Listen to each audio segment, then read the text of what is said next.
Bonjour à tous, aujourd'hui on fait notre point nouvelle lune comme toujours, puisque donc nous sommes aujourd'hui le 14 octobre, c'est une nouvelle lune en balance éclipsée, c'est-à-dire qu'elle est en même temps conjointe au nœud lunaire et que donc nous rentrons dans la saison des éclipses pour cette nouvelle lune ainsi que pour la pleine lune à venir dans 15 jours et donc nous aurons une éclipse solaire, c'est-à-dire que la Lune va se mettre entre la Terre et le Soleil, et donc ce sera une éclipse qui ne sera visible, je crois qu'en Amérique du Nord d'ailleurs.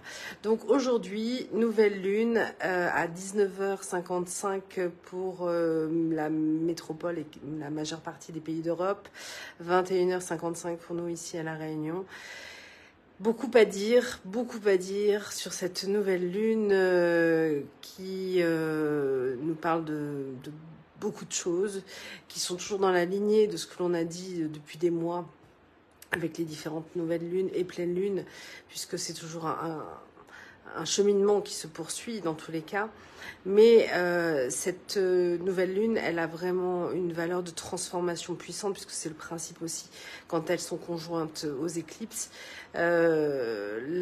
L'amplitude que donne l'éclipse va permettre vraiment d'entériner encore plus les énergies de cette nouvelle lune. Donc c'est important de l'entendre. Et comme c'est une éclipse solaire, il faut savoir que si vous avez des planètes autour de 21 degrés de la balance, comme moi, puisque j'ai mon Uranus exactement en conjonction avec cette nouvelle lune, les effets de la conjonction ou de la proximité de cette nouvelle lune par rapport à vos planètes va amplifier à la fois la résonance, mais amplifier un travail, puisqu'il est même dit que quand une éclipse est conjointe à une de vos planètes, personnelle ou transpersonnelle, peu importe, eh bien, le travail peut en fait durer l'équivalent de la durée horaire en année. C'est-à-dire que là, l'éclipse va durer environ 2 heures, c'est-à-dire que ça peut travailler 2 ans. Donc j'en prends entre guillemets pour 2 ans de travail avec Uranus en balance. Ce qui est d'ailleurs assez cohérent par rapport à mes aspects aussi. Voilà, donc il est intéressant du coup de voir les résonances que cela peut avoir sur vos thèmes personnels, puisque cette nouvelle lune, donc Hécate, qui est symbolisée par Hécate dans la mythologie, hein, Hécate, la magicienne, la sorcière, puisque c'est une nouvelle lune, elle est dite comme étant la déesse des carrefours, celle qui réunit le ciel et la terre, l'enfer et le paradis. Et c'est très intéressant par rapport à cette nouvelle lune, parce que il y a vraiment de cela. Il faut savoir que, donc je reprends ma carte, puisque là, on a tout un stellium, c'est-à-dire un ensemble de planètes assez important qui s'enchaînent de Cérès et Mars en Scorpion, suivi par ensuite le nœud sud, notre alliance Soleil et Lune, Mercure, et qui est terminé par Pallas. Donc tout ce beau monde en fait entraîne une dynamique qui commence donc par Cérès en Scorpion. Cérès en Scorpion, je vous l'avais déjà dit, elle n'est pas à l'aise, puisque Cérès, c'est Déméter qui s'est fait embarquer sa fille Perséphone par Hadès, qui l'a emprisonnée pour la garder avec lui dans les enfers. Donc évidemment, Cérès en enfer, elle se sent pas à l'aise, et elle est en plus de cela accompagnée à côté par Mars en Scorpion. Mars en Scorpion, lui, il est chez lui. Il donne la dynamique de la violence, de la brusquerie, de l'envie de combattre, en tout cas, d'être dans une dynamique assez remuante. Et donc ces deux-là ensemble, clairement, cherchent la bagarre. Enfin, en tout cas, pour moi, il y a vraiment une notion que ensemble, ils viennent chercher ce qui remue intérieurement, ce qui remue extérieurement aussi au niveau de la société, puisque bien évidemment, on a des parallèles à faire entre nous et les autres et ce qui se passe dans notre environnement. Donc on est déjà dans un mouvement et un moment où beaucoup de choses conflictuelles peuvent ressortir. On le voit aussi sur le plan international. Ce nœud sud en balance, de quoi il nous parle? Il nous parle de cet équilibre recherché, mais qui peut-être a du mal à émerger. Et donc cette nouvelle lune à 21 degrés de la balance, donc éclipsée, vient vraiment nous parler d'une envie d'alliance du masculin et du féminin, puisque c'est aussi le principe de la lune et du soleil, d'équilibre entre nos polarités, justement, à la fois d'être intuitif et perceptif à quelque chose qui se passe dans l'ombre, et en même temps cette envie de vivre, de rayonner, d'être pleinement soi, de trouver cet équilibre entre les deux, de le faire aussi en harmonie, puisque le principe de la balance, c'est que la balance est régie par Vénus, et Vénus, elle, cherche cette notion d'harmonie, d'amour, de douceur dans les relations. Donc, et elle, Vénus, par contre, en ce moment, elle est dans le signe de la Vierge, donc elle a aussi besoin de quelque chose qui est cadré. Elle est, c'est pas forcément l'endroit où elle se sent le mieux, c'est clair, mais elle a aussi besoin d'une certaine assurance, en fait, pour pouvoir le faire. Donc, tous ces signes, tous ces planètes, pardon, dans ce signe, viennent nous parler d'une recherche d'équilibre et d'une recherche d'harmonie qui doivent se trouver, évidemment, à l'intérieur de nous. C'est suivi ensuite, d'ailleurs de manière très proche, par Mercure, hein, qui est très proche de cette nouvelle lune. Et ensuite de Pallas, qui ferme la marche en balance également. Et Pallas Athéna, c'est encore une fois une guerrière. C'est peut-être qu'elle met aussi sa cause de recherche de chercher l'équilibre aussi à travers cet aspect un peu conflictuel qu'elle peut avoir, Pallas, mais en tout cas, elle peut combattre pour chercher l'harmonie, elle peut combattre pour chercher l'équilibre. Donc, on voit bien que là, tout ce combo nous parle à la fois de mal-être, d'un problème de conflit intérieur qui cherche à être pacifié, qui cherche à être équilibré, à être harmonisé intérieurement ou extérieurement.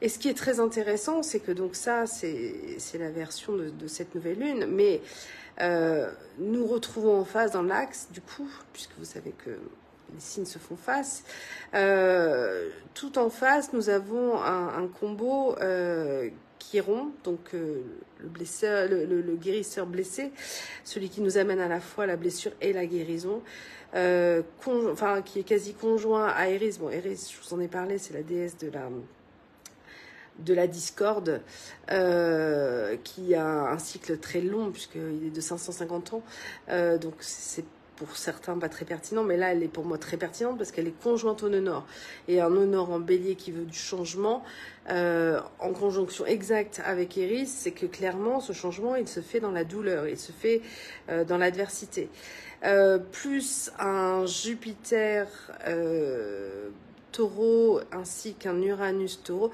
Et ce qui est intéressant, c'est que l'ensemble de ces planètes, alors hors nœuds, puisque les nœuds sont toujours rétrogrades, sont toutes rétrogrades.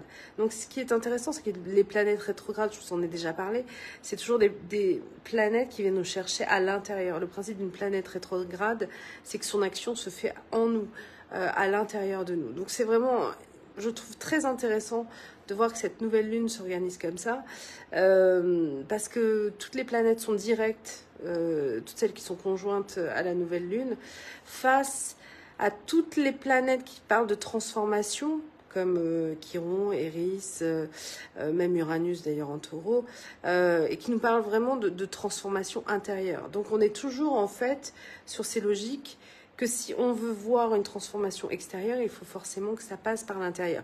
On a de plus Pluton en Capricorne qui nous arbitre justement cela, en étant encarré à la fois à cette nouvelle lune et en face du coup avec Chiron, Eris et les nœuds. et qui donc nous informe qu'en fait, donc Pluton Capricorne, hein, Pluton qui demande que l'on respecte des règles, un cadre, une forme pour que les choses se mettent en place. En étant en carré, nous dit toujours que c'est toujours pas là, mais en fait, on y travaille, bien évidemment. Donc, c'est ça qui est intéressant aussi, c'est qu'on est toujours dans cette notion de pouvoir y arriver. Pluton qui est direct désormais, hein, puisqu'il a été longtemps rétrograde, mais maintenant il est direct, donc il remanifeste sa forme à l'extérieur. Et pour en finir de cette nouvelle lune complète, c'est que nous avons toujours donc Saturne rétrograde en Poisson, qui est à la limite du Verseau, mais qui ne passera pas à la limite et qui restera en Poisson, exactement opposé à la lune noire conjointe à Junon, qui sont elles en Lion, pardon. Et donc, qui nous parle encore une fois de nos excès, de nos... oui, de tout ce qui peut être lié aux ombres de nos excès, aux ombres aussi de ce qui n'est pas juste, puisque le principe de Junon, on dit que c'est la déesse qui est reliée au mariage aussi, à l'association. Donc tout ce qui n'est pas juste en nous, à mon sens, dans ce que l'on fait aux autres, mais que l'on fait aux autres, qu'on fait pour les autres, mais pour de mauvaises raisons, dans des excès de choses qui ne sont finalement pas justes pour nous. Et je pense qu'il est aussi important de comprendre que toute cette transformation dont je parle là depuis tout à l'heure passe à la fois par cette notion d'équilibre et de justesse dans ce que l'on fait, dans les raisons pour lesquelles on le fait.